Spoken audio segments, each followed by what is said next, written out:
Hello, good morning students. My name is Priya Sagar Shelwat. मैंने MSc BEd maths में किया है और मैं आपको स्टैंडर्ड 11 में मैथ्स पढ़ाने वाली हूँ। अब स्टैंडर्ड 11 में आपके कौन कौन से चैप्टर्स है उसको मैं डिटेल में आपको बता देती हूँ, फिर हम चैप्टर 1 से शुरू करते हैं। Right, chapter 1 is set, chapter 2 is relation and function, chapter 3 is trigonometric function जो आप स्टैंडर्ड 10 में साइन कॉस वाला पढ़ रहे थे वही है। Chapter number 4 is principle of mathematical induction method. इस चैप्टर सबसे इजी में इजी चैप्टर है। राइट, सबसे इजी में चैप्टर, उसमें सिर्फ वन फॉर्मूला आपको याद रखनी है, उस पर से आपको सारे सम करने हैं। Chapter number 5 is complex number and quadratic equation. ये चैप्टर आपको 12th स्टैंडर्ड के लिए मोस्ट आईएमपी है और 12 के बाद आप जब कॉलेज में पढ़ने जाओगे उसके लिए भी ये चैप्टर मोस्ट आईएमपी चैप्टर है और ये थर्ड वाला भी। Right, chapter number 6 is linear inequality, chapter number 7 is permutation and combination, chapter 8 is binomial theorem, 9 is sequences and series, chapter 10 is straight line, chapter 11 is conic section. ये दोनों chapter भी आपको 12 के लिए मोस्ट आईएमपी चैप्टर है, 12th standard के लिए most IMP chapter है, इसलिए स्टैंडर्ड 11 में आप उसको ध्यान से पढ़ना तो आपको 12th स्टैंडर्ड में बहुत इजी लगेगा। Right, chapter number 12 is introduction to 3 dimensional geometry. आप 2 डायमेंशनल जियोमेट्री पढ़े हो, अब आपको पढ़ना है 3 dimensional geometry. Chapter number 13 is limit and derivative. ये चैप्टर मोस्ट आईएमपी चैप्टर है। क्या है? Most IMP chapter. ये 12 के लिए और उसके बाद जो आप कॉलेज में पढ़ने जाओगे उसके लिए भी ये चैप्टर बहुत यूजफुल है। चैप्टर नंबर 14, इसलिए आप 11th स्टैंडर्ड से ही आपका बेसिक क्लियर कर दो तो कॉलेज में और 12th स्टैंडर्ड में कोई प्रॉब्लम नहीं होगी। Chapter number 14 is mathematical reasoning, chapter number 15 is statics, chapter number 16 is probability. ये दोनों चैप्टर तो आप स्टैंडर्ड 9 से पढ़ते आए हो, बट आपको इस स्टैंडर्ड में ब्रीफ में पढ़ना है। आपको चैप्टर स्टैंडर्ड 12 में भी आएगा स्टैटिक्स और प्रोबेबिलिटी, वो आपको ब्रीफ में पढ़ना होगा। राइट, 15 और 16 काफी सारे ऐसे चैप्टर है जो आप स्टैंडर्ड 10 में थोड़े थोड़े पढ़ चुके हो, बट यहाँ पे क्या है उसको आप डिटेल में पढ़ने वाले हो। राइट, पता चल गया कि कौन सा चैप्टर मोस्ट आईएमपी चैप्टर है, उसमें आपको ज्यादा ध्यान देना होगा। जो 12th स्टैंडर्ड और उसके आगे पढ़ने वाले आप आगे पढ़ने वाले हो उसके लिए भी बहुत यूजफुल है। राइट, तो जो चैप्टर मैंने आईएमपी लिखा है उसमें आप बहुत सारा ध्यान देना ताकि आपको कोई आगे जाके कोई परेशानी ना हो। सच मानिए मैथ्स बहुत इजी है, बहुत मीन्स बहुत इजी। जो आप अपने मन से आप मैथ्स पढ़ोगे तो आपको बहुत मजा आएगा मैथ्स का एग्जाम्पल करने के लिए। राइट, उसको ऐसा मत सोचना कि यार मैथ्स है तो मैथ्स में कितने सारे सम कितने सारे फॉर्मूला याद रखने पड़ेंगे, बट सच माने एक फॉर्मूला आप याद रख लोगे तो सारे के सारे एग्जाम्पल आप कर सकते हो। ठीक है, राइट। अब हम चैप्टर 1 सेट से शुरू करते हैं।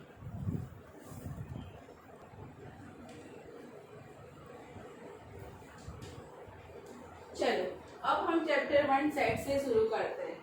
सेट का मतलब क्या है? What is set? वो आप आगे पढ़ चुके हो, 10th स्टैंडर्ड में सेट आप पढ़ चुके हैं, बट हम रिपीटिशन करते हैं उसका। Right, set means a well defined collection of an object. क्या है? Set is a well defined collection of an object. Set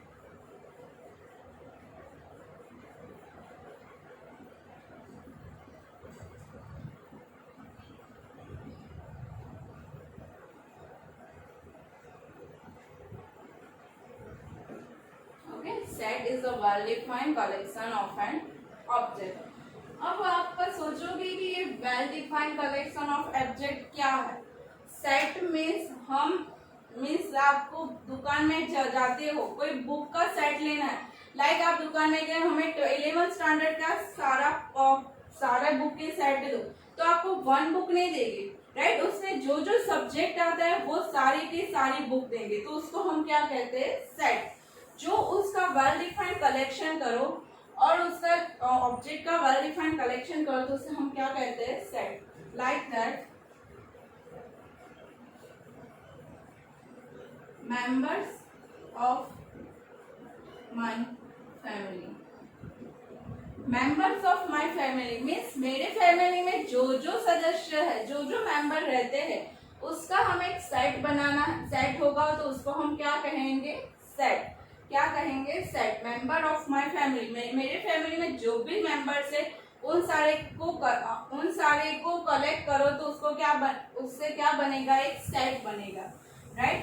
और दूसरा है example, river of India. Reverse India की जितनी भी नदियां है उसको कलेक्ट करके एक सेट बनाओ तो वो भी क्या कहलाएगा, सेट। और दूसरा एग्जांपल ले लो, कोई भी आपके स्कूल के बच्चे मीन स्टैंडर्ड एबीसी स्कूल में जो स्टैंडर्ड 8 के बच्चे हैं उसका एक कलेक्ट कर दो और वो सारा बन जाएगा एक ग्रुप, तो उसे हम क्या कहेंगे, सेट।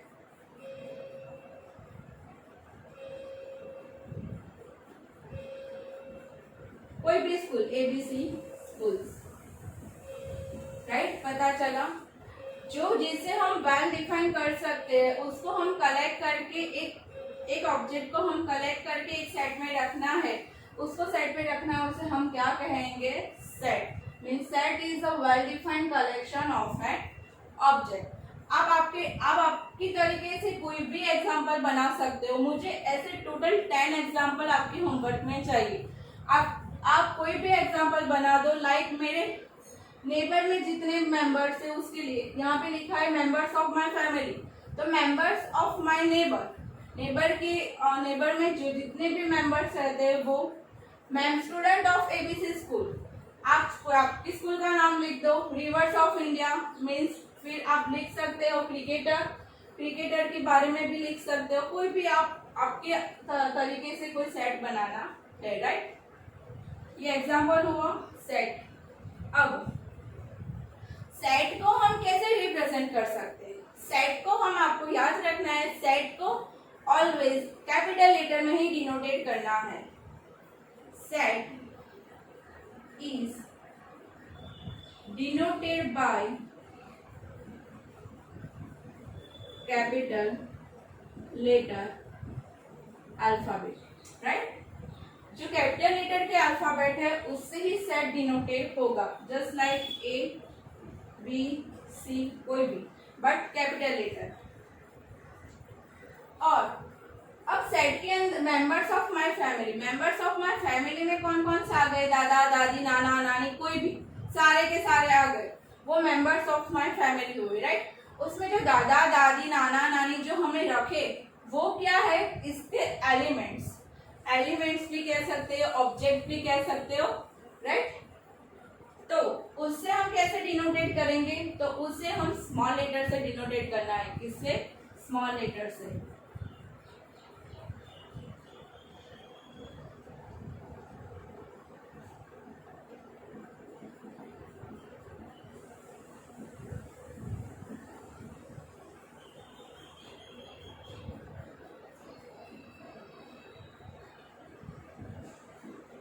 ओके, कैसे डिनोटेट करना है, स्मॉल लेटर से। याद रखना यहाँ पे अल्फाबेट के लेटर का बहुत मिक्सअप है। कैपिटल लेटर सेट को डिनोटेट करना है और सेट के अंदर जो एलिमेंट है उसको स्मॉल लेटर से डिनोटेट करना है, राइट।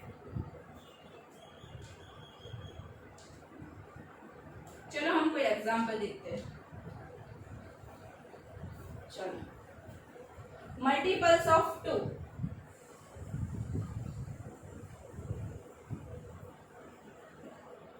अब मल्टीपल्स ऑफ 2 का हमें सेट बनाना है, तो मल्टीपल्स ऑफ 2 कितने सारे हैं, उसको सेट, मैंने कहा था उसको कैसे डिनोटेट करना है, कैपिटल लेटर।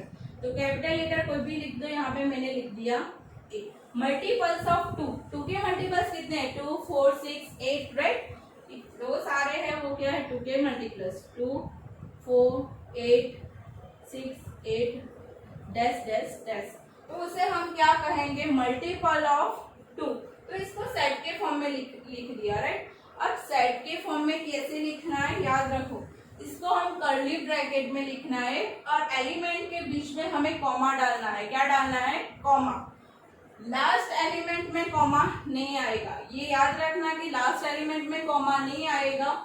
और वो कौन से ब्रैकेट से डिनोटेड होगा? कर्ली ब्रैकेट से। कौन से ब्रैकेट से?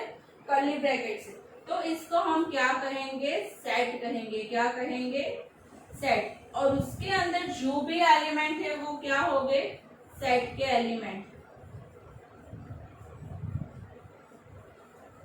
इसके एलिमेंट हो गए सेट के एलिमेंट। ओके, इतना पता चल गया। जो सेट को कैसे हम डिफाइन करना है? कर्ली ब्रैकेट के बीच में, कर्ली ब्रैकेट में, और जो नंबर होगी उसके बीच में हमें कॉमा डालना है, लास्ट में कॉमा नहीं आएगा। और उसके अंदर जो भी एलिमेंट है उसको एलिमेंट ऑफ सेट कहेंगे, और जो पूरा कर्ली ब्रैकेट बन गया उसको हम क्या कहेंगे? सेट कहेंगे। ओके, इतना पता चल गया आपको? ठीक है।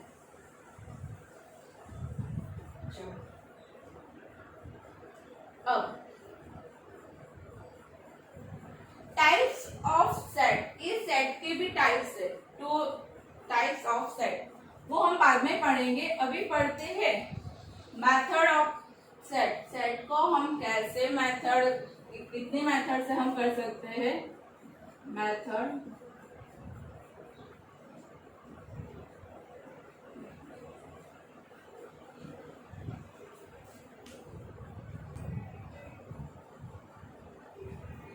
Method of representing of set. तो उसे हम कैसे, उसकी कितनी मेथड है? 2 मेथड है। कितनी मेथड है?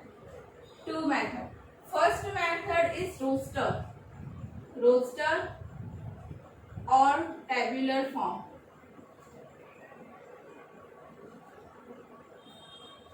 और second method is set builder.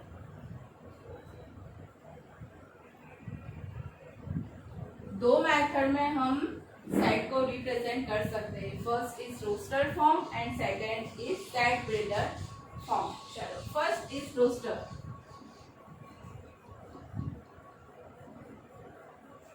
Roster form में कुछ नहीं है, बस हमें ऐसा सेट बनाना है, मीन्स कर्ली ब्रैकेट बीच में कॉमा और इसका एलिमेंट हमें डालना है।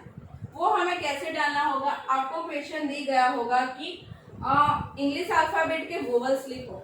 इंग्लिश अल्फाबेट के वोवल्स आपको पता है, ए E I O you.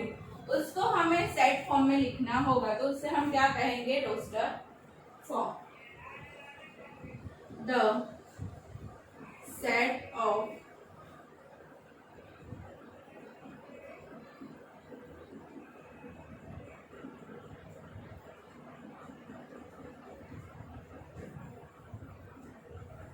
Set of vowels in English alphabet कितने हैं? आपको पता है कितने हैं? A E I O U, ये वोवल्स है, राइट। उसको हमें रोस्टर फॉर्म में कैसे डालना है? मैंने बताया कि सेट को हम कैसे डिनोटेट करेंगे? कैपिटल लेटर से। आप कोई भी नाम दे दो, मैंने दिया एक्स नाम, राइट। कर्ली ब्रैकेट, ये सारे के सारे एलिमेंट उसको सेट फॉर्म में लिखना है। ए के बाद comma, E comma I comma O comma U, last में कॉमा नहीं आएगा, लास्ट में कर्ली ब्रैकेट क्लोज। ओके, पता चला। ये फॉर्म क्या है? Roster form. कौन सा फॉर्म है? Roster form. Second form is set builder form. Set builder form इससे उल्टा है, आपको ये दिया गया होगा और आपको ये बनाना होगा। कैसे बनाएंगे? राइट, आपको पता है, आपको ये दिया होगा कि ए ई आई ओ यू, ये एलिमेंट आपको दिया है, एक्स इज इक्वल टू ऐसा दे दिया है, राइट। अब आपको उसको सेट बिल्डर फॉर्म में कैसे कन्वर्ट करना होगा? सेट बिल्डर फॉर्म मीन्स जो भी एलिमेंट होंगे वो कोई प्रॉपर्टी उसकी होगी। क्या होगी? उसकी कोई प्रॉपर्टी होगी, तो ही उसको सेट बिल्डर फॉर्म में हम कन्वर्ट कर सकते हैं, अदरवाइज हम कन्वर्ट नहीं कर सकते। जो उसकी प्रॉपर्टी नहीं होगी तो उसको सेट बिल्डर फॉर्म में हम कन्वर्ट कर ही नहीं सकते। इसकी आपको पता है, ये सारे के सारे एलिमेंट की क्या प्रॉपर्टी है कि वो वोवल्स है। इंग्लिश अल्फाबेट के क्या है? ये वोवल्स है। तो हमको लिखना होगा सेट बिल्डर फॉर्म में। हम कैसे लिखेंगे? ऐसे नहीं लिखना होगा, हमें लिखना होगा तो सेट बिल्डर फॉर्म में ऐसे लिखना होगा, x is equal to x. X is an element. क्या है वो? एलिमेंट। इन सारे को वो रिप्रेजेंट करता है x. X is vowels in English alphabet. Right. पता चला कि सेट बिल्डर फॉर्म में कैसे लिखना है. सेट बिल्डर फॉर्म में कन्वर्ट करने के लिए उसके लिए सारे एलिमेंट की वन प्रॉपर्टी होनी चाहिए. वो आपको फाइंड करनी होगी. आपको पता चल ही जाएगा कि इसकी प्रॉपर्टी क्या है. राइट. और दूसरा एग्जांपल हम लेते हैं कि आपको a इज इक्वल टू क्या दिया होगा. आपको a is equal to 1 2 3 4 5 and 6 इतने ही नंबर दिए होंगे. तो आपको ऐसे अंदाजा नहीं लगेगा कि ये क्या है. बट आपको ये तो पता है कि नेचुरल नंबर है. क्या है ये? Natural number. जीरो नहीं आता इसलिए वो नेचुरल नंबर है. राइट. नेचुरल नंबर को हम कैसे डिनोटेट करते हैं? कैपिटल एन से. तो उसको हम सेट बिल्डर फॉर्म में कैसे लिखेंगे? चलो ट्राई करते हैं. X is an element. वो सारे एलिमेंट को रिप्रेजेंट करता है. Where x belongs to N. N means क्या है? Natural number. मीन्स जो x belongs to N means x है जो एन के अंदर है. बट यहाँ पे कंडीशन और भी लगेगी. एन में तो कितने सारे नंबर आते हैं. 6 से भी ज्यादा नंबर आते हैं. राइट. इन्फिनिटी तक वो नंबर आते हैं.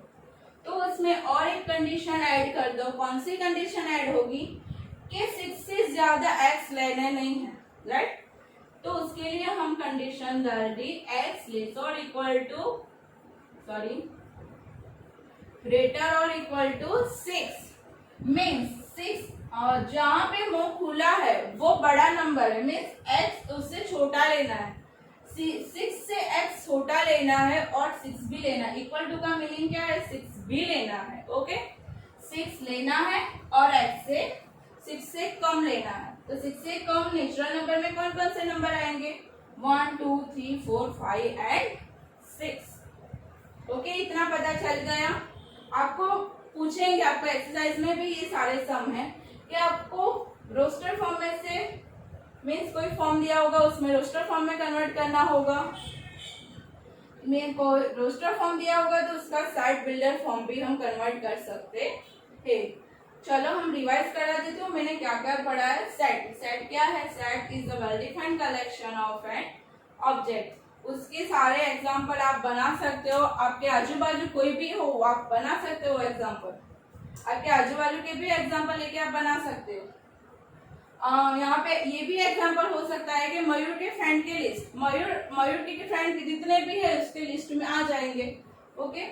दूसरा क्या देखा मैंने? सेट को हम कैसे डिनोटेट करेंगे? कैपिटल लेटर से. और सेट के अंदर जो मेंबर्स है उसको हम कैसे डिनोटेट करेंगे? स्मॉल लेटर्स के.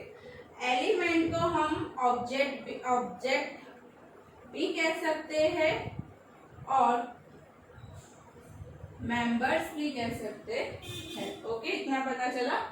चलो अब मेथड को हम किस सेट को हम कैसे रिप्रेजेंट करते हैं उसकी दो मेथड है. One is set roster form and second is set builder form. Roster form को हम टेबुलर फॉर्म भी कह सकते हैं. ओके. रोस्टर फॉर्म आपको एक वाक्य दिया गया होगा. लाइक एक लाइन दी गई होगी. इधर set of vowels in English alphabet. आपको एलिमेंट बनाना होगा कि इंग्लिश अल्फाबेट में वोवेल्स कितने हैं? A E I O and you. इतने अल्फाबेट्स है. राइट. उसको रोस्टर फॉर्म में कैसे डालना होगा? क्या करना होगा? हमें कर्ली ब्रैकेट और एक एक एलिमेंट के बीच में क्या रखना होगा? कॉमा. और लास्ट एलिमेंट में कॉमा नहीं आएगा. ये याद रखना आप. Right. Second is set builder form. आपको रोस्टर फॉर्म जैसा कोई फॉर्म दिया गया होगा और वो उसमें जो एलिमेंट है वो कोई प्रॉपर्टी यूज होगी. उसमें जो प्रॉपर्टी यूज होगी वो हमें लिखनी है. उसको हमें क्या कहना है? Set builder form. जो प्रॉपर्टी यूज होती है उसे हम क्या कहते हैं? Set builder form. चलो एक एग्जांपल और देखते हैं मेरे दिमाग में और एग्जांपल आया तो कोई सेट मैंने बी दे दिया. राइट. 1 4 9 16 dash dash x. ये सारे कौन से नंबर है? 1 4 9 16. आप सोचो कि वो कहीं किसी का स्क्वायर तो नहीं है, 1 का स्क्वायर, ये 2 का स्क्वायर है, ये 3 का स्क्वायर है, 16 है, 4 का स्क्वायर है, ऐसे डैश डैश डैश में सारे स्क्वायर वाले ही नंबर होंगे। तो उसको हम रोस्टर फॉर्म में कैसे डालेंगे, x where x is square root, x क्या है, square root of capital N. Capital N में, कैपिटल एन में जितने भी एलिमेंट है उसके वो स्क्वायर रूट है। ओके, स्क्वायर से या square root, square of capital N. Okay, पता चला? चलो इतना तक आपको पता चला। ओके, चलो हम आगे पढ़ते हैं।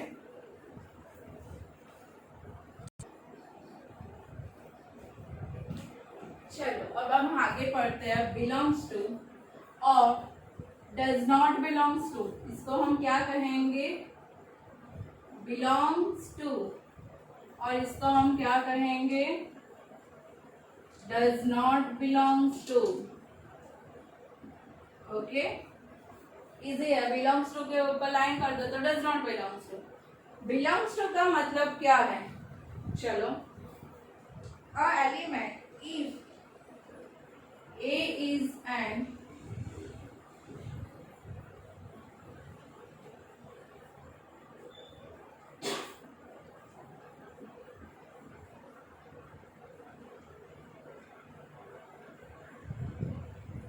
कोई सेट A है तो उसमें जो स्मॉल a है उसका एलिमेंट होगा, तो उससे हम किसे डिनोटेट करेंगे, बिलोंग्स टू। तो उसको मैथमेटिकली रिप्रेजेंट करना है तो A belongs to capital A, इतना सारा लिखना नहीं है तो A belongs to capital A लिख दो। इसका मतलब क्या होगा, A सेट के अंदर कैपिटल A नाम का, स्मॉल a नाम का एलिमेंट है। और डज नॉट बिलोंग्स टू का मतलब आपको पता चल गया, उसका नेगेटिवली क्या होगा, if A is not an element of a set capital A. इतना सारा नहीं लिखना है तो क्या लिखना होगा, A does not belongs to capital A, means जो A नाम का एलिमेंट है वो सेट A में नहीं है।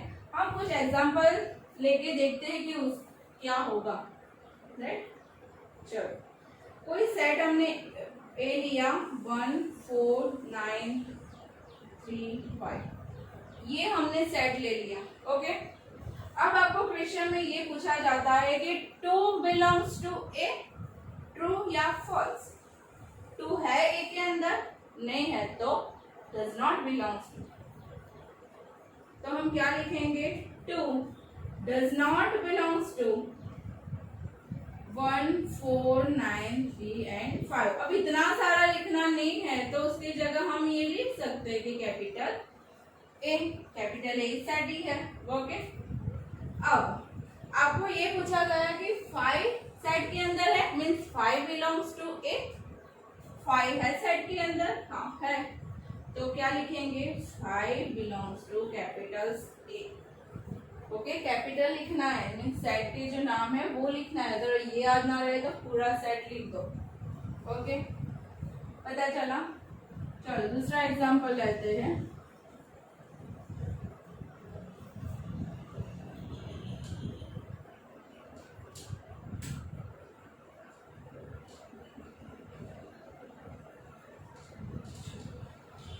O belongs to B is true। O है B के अंदर, नहीं है, तो O does not belongs to B, but A belongs to B, E belongs to B, I also belongs to B। जो B के अंदर मेंबर्स होंगे उसमें belongs to, नहीं होंगे तो उसमें क्या लिखेंगे, does not belongs to। तो आपको ये कॉन्सेप्ट क्लियर हुआ belongs to और does not belongs to का। Okay, belongs two means element set के अंदर होना चाहिए और does not belongs two means element set के अंदर होना नहीं चाहिए। अगर होगा तो बिलोंग्स टू, अगर नहीं होगा तो does not belongs to. Okay, एक नॉट लिखाना मैं भूल गई थी आपको, वो लिख देना। नोट क्या है, जो हम सेट सेट लिखते हैं ना, उसमें जो एलिमेंट है उसमें ऑर्डर मैटर नहीं करता, बट उसका रिपीटेशन नहीं होना चाहिए। क्या नहीं होना चाहिए? उसका रिपीटेशन मीन्स एक ही एलिमेंट दूसरी बार लिखना नहीं है। यहाँ पे 1 एलिमेंट है तो दूसरी बार 1 लिखना नहीं होगा, उसको एक बार ही लिखना होगा। तो 1 4 9 3 5, आप ऑर्डर कोई भी हो सकता है, 1 आगे हो सकता है या पीछे हो सकता है, वो मैटर नहीं करता, बट मैटर क्या करता है कि उसका रिपीटेशन होना नहीं चाहिए। क्या नहीं होना चाहिए? ऑर्डर इज नॉट मैटर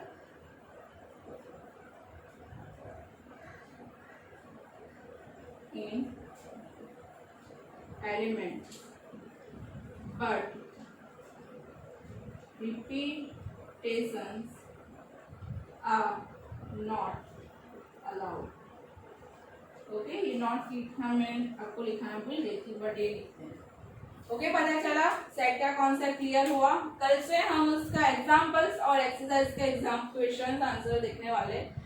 उसके पहले मैं जो भी होमवर्क देने वाली हूँ वो आप खत्म कर देना, और मैथ्स के वीडियो रोज देखना। अगर एक वीडियो छूट गया तो अगले वीडियो में आपको पता ही नहीं चलेगा कि ये क्या हो रहा है, आपका दिमाग के ऊपर ही जाएगा कि ये सब क्या हो रहा है। तो मैथ्स के वीडियो डेली आप देखना शुरू करना, राइट। एक भी वीडियो स्किप मत करना। अगर आपने एक वीडियो स्किप किया तो दूसरे वीडियो में कोई भी पता नहीं चलेगा कि ये क्या पढ़ा रही है मैं। ओके, अगर इसमें जरा सा भी डाउट हो तो मुझे मैसेज या फोन करके पूछ लेना, डाउट वहीं के वहीं सॉल्व हो जाएगा, राइट। अगर आपने दूसरे दिन वो डाउट सॉल्व करने बैठे तो वो नहीं हो पाएगा, तो आपके डाउट इतने सारे बढ़ जाएंगे, वो ये सॉल्व ही नहीं हो पाएगा, राइट। तो ये सारा आपको लिखना है, मैं आपको फोटो भेजने वाली हूँ, लिख देना है, और आपका डाउट जो भी हो मुझे मैसेज या कॉल करके पूछ लेना। Thank you.